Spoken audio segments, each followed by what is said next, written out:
नमस्ते, आपका स्वागत है। मैं डॉक्टर करिश्मा भाटिया, मैं गायनेकोलॉजिस्ट हूँ और आज मैं आपको मेंस्ट्रुअल क्रैम्प्स के बारे में कुछ बताऊंगी। मेंस्ट्रुअल क्रैम्प्स एक्चुअली जब पीरियड्स आते हैं तो काफी हार्मोनल चेंजेस होते हैं, जिसकी वजह से जो एंडोमेट्रियल लाइनिंग होती है, जो यूट्रस की लाइनिंग होती है, वो स्लफ ऑफ होती है, मतलब वो हट जाती है यूट्रस से।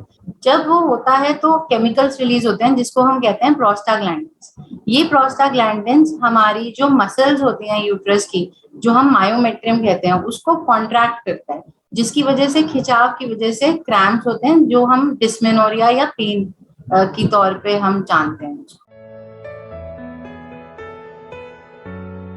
अगर बहुत ज्यादा अनबेरेबल पेन हो तो पेन किलर्स ले सकते हैं, जिसको हम एनसेड्स बोलते हैं, non steroid anti inflammatory drugs.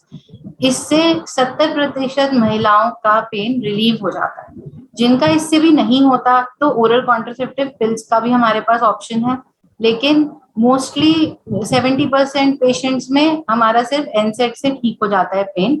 दूसरा, घरेलू नुस्खे भी हैं, जैसे हीटिंग पैड्स होते हैं, गरम वो बॉटल होती है, वाटर बॉटल, वो लगा सकते हैं।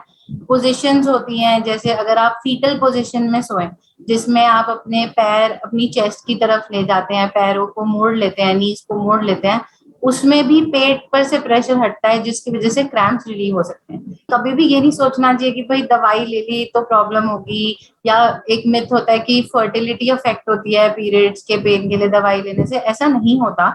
हर लड़की को ये राइट है कि उसको पेन फ्री पीरियड्स होने चाहिए, और उसके लिए उस पेन को बस बेयर करते रहना और दवाई ना लेना क्योंकि मम्मी ने मना किया है, ये सरासर गलत है। अगर आपको बहुत ज्यादा दवाइयां लेनी पड़ रही हैं और दवाइयों के बावजूद ठीक नहीं हो रहा, या आपको लग रहा है आप काम नहीं कर सकते, या लड़कियों में, छोटी बच्चियों में स्कूल नहीं जा सकते, तो जरूर एक गायनेकोलॉजिस्ट को कंसल्ट करना चाहिए, क्योंकि कभी कभी और भी कॉजेस होते हैं जिसकी वजह से ये पेन की प्रॉब्लम है। वैसे तो काफी स्टडीज हैं जिसके हिसाब से विटामिन B1 सप्लीमेंटेशन, जो थायमीन होता है, या magnesium, vitamin B6 which is pyridoxine, ये सप्लीमेंटेशन से भी मेंस्ट्रुअल क्रैम्प्स का पेन कम हो सकता है। ये स्टडीज हैं, 100% नहीं कह सकते कि रिलीफ होगा, बट डेफिनेटली इसको ट्राई किया जा सकता है, इसका ट्रायल दिया जा सकता है। इसके अलावा कुछ लोगों को चॉकलेट्स खाने से अच्छा लगता है। डार्क चॉकलेट इज समथिंग जो, मतलब इनफैक्ट कुछ कंपनीज तो पीरियड चॉकलेट्स भी बनाती हैं, जो आई थिंक विटामिन एनरिच्ड होती हैं, जस्ट टू मतलब इस चीज में सहायता करने के लिए। इसका ड्यूरेशन वेरिएबल होता है, कुछ लोगों में 6 घंटे भी हो सकता है, उससे कम भी हो सकता है, इवन 72 आवर्स तक ये पेन रह सकता है।